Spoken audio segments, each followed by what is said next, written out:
MQM Pakistan کے اہم وزراء اور اراکین اسمبلی کی سیکیورٹی واپس لے لی گئی۔ MQM پاکستان کے اہم وزراء، اراکین اسمبلی اور لیڈروں کی سیکیورٹی اچانک واپس لے لی گئی۔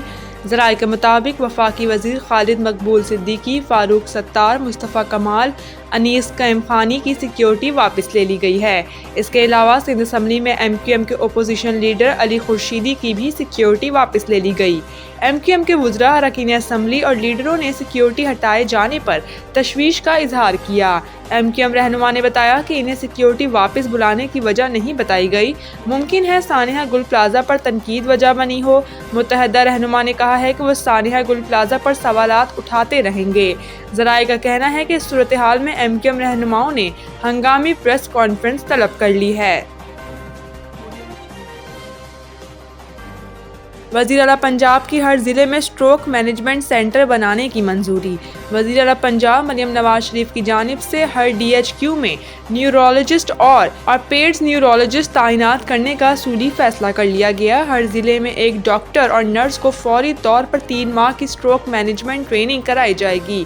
مریم نواز شریف نے فوری طور پر اسٹروک پیشنٹ کے لیے ٹیلی میڈیسن پروجیکٹ شروع کرنے کا حکم دیا۔ ضلعی ہسپتالوں کے ڈاکٹر فالج کے مریض کے فوری علاج کے لیے اسپیشلسٹ اور کنسلٹنٹ سے ٹیلی فونک رابطہ کر سکیں گے۔ وزیر اعلیٰ نے اسٹروک مینجمنٹ سینٹر کے لیے نرسز ٹریننگ پروگرام شروع کرنے اور فالج کے علاج کے لیے عوامی آگاہی مہم شروع کرنے کی ہدایت کی۔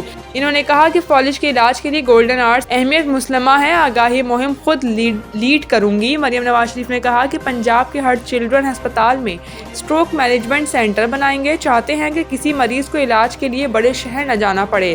خصوصی اجلاس کے دوران وزیر اعلیٰ کو پیمز کے نیورولوجسٹ ڈاکٹر قاسم بشیر نے اسٹروک مینجمنٹ پروگرام پر بریفنگ دی۔ بتایا گیا کہ 25 سال سے زائد العمر 4 میں سے ایک شخص فالج کا خطرہ ہوتا ہے۔ فالج کی پری ہاسپٹل اور پوسٹ ہاسپٹل کیئر کے لیے آگاہی اور ٹریننگ لازمی ہے۔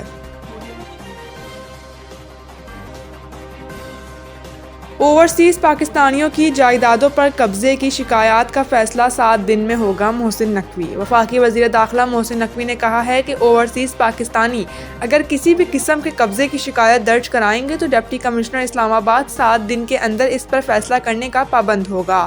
وزیر داخلہ محسن نقوی نے social media platform X پر اپنے پیغام میں کہا کہ اوورسیز پاکستانیوں کے ملکیتی حقوق کا مکمل تحفظ کیا جائے گا اور کسی کو بھی ان کی جائیداد پر قبضہ کرنے کی اجازت نہیں دی جائے گی۔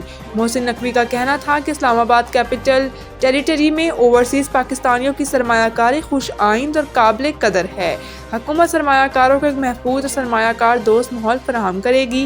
انہوں نے مزید کہا کہ اوورسیز پاکستانیوں کے اثاثوں کے تحفظ کے لیے تیز، شفاف اور مؤثر کارروائی کو یقینی بنایا جائے گا تاکہ ان کا اعتماد مزید مضبوط ہو۔ ملک کے بالائی علاقوں میں شدید برف باری سے موسم مزید سرد، رابطہ سڑکیں بند، نظام زندگی مفلوج۔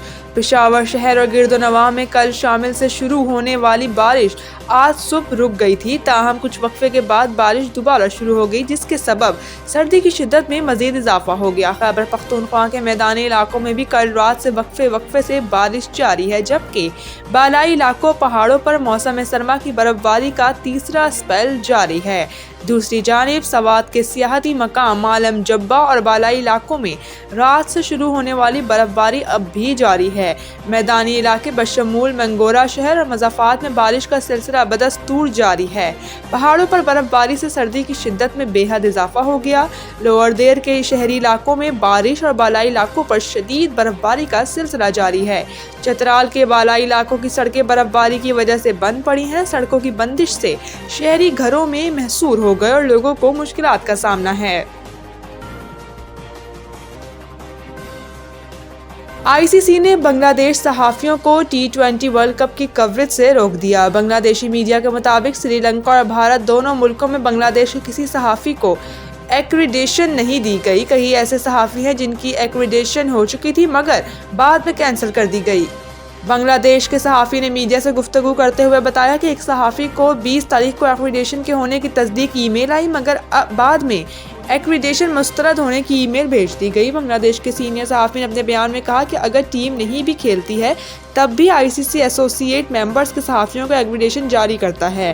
بنگلہ دیش کے اسپورٹ سے تعلق رکھنے والے صحافیوں کی تنظیموں نے جلد آئندہ کے لائحہ عمل کے اعلان کا فیصلہ کرتے ہوئے کہا ہے کہ ہمیں آئی سی سی کی جانب سے صحافیوں کو ایکریڈیشن نہ دینے کے معاملے پر کوئی وضاحت نہیں دی گئی۔